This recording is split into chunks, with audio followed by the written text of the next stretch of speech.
Thousands of years ago, in an elusive oasis of the Sahara, in the northeastern part of Africa, you can find one of the world's most historic rivers. The Nile River has given birth to an early civilization that has amazed the world.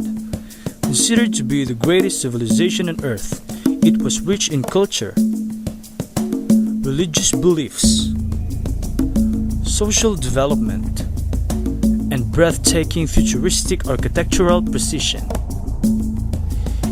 It is known as the civilization of ancient Egypt.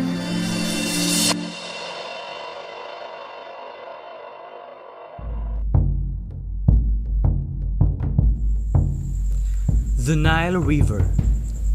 It has been the lifeline of the ancient Egyptians.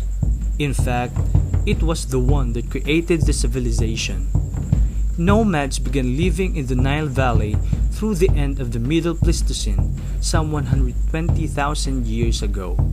By the late Paleolithic period, the climate of northern Africa became hotter, forcing the populations of the area to concentrate along the river.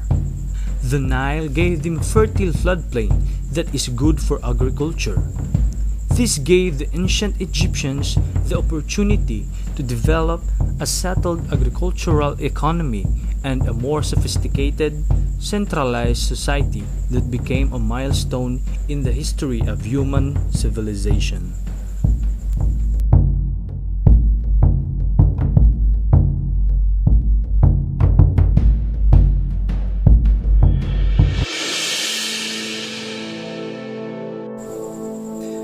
As the early Egyptians slowly created communities, their way of living has changed.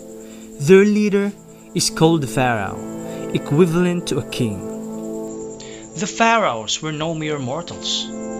They are believed to be gods, and this superstition, as I call it, caused them to gain even more power, even more possessions, even more influence. The pharaoh is also the supreme military commander and head of the government. The temples formed the backbone of the economy. Not only were they houses of worship, but were also responsible for collecting and storing the nation's wealth.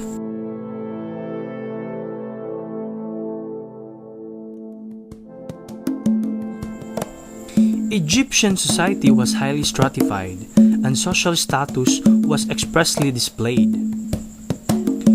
Farmers made the majority of the population, and their harvest was owned by the state, or by the temple, or by the noble family that owned the land. But still, they are subject to labor tax, and they are required to work on irrigations or construction projects. And then there are the artists and the craftsmen who are of higher status than the farmers, but they are still under state control, and they work on the shops that are attached to the temples, and they are paid directly from the state treasury. And then there are the scribes and the officials who form the upper class of the society.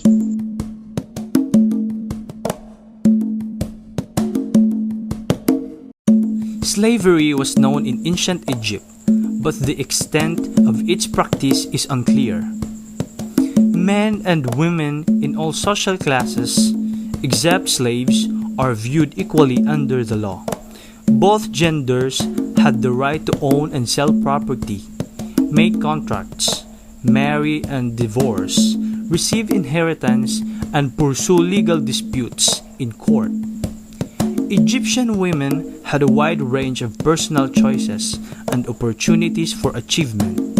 Women such as Hatshepsut and Cleopatra VI even became pharaohs. But despite these freedoms, women did not often take part in official roles on the administration, served only secondary roles in the temples, and were not likely as to be educated as men.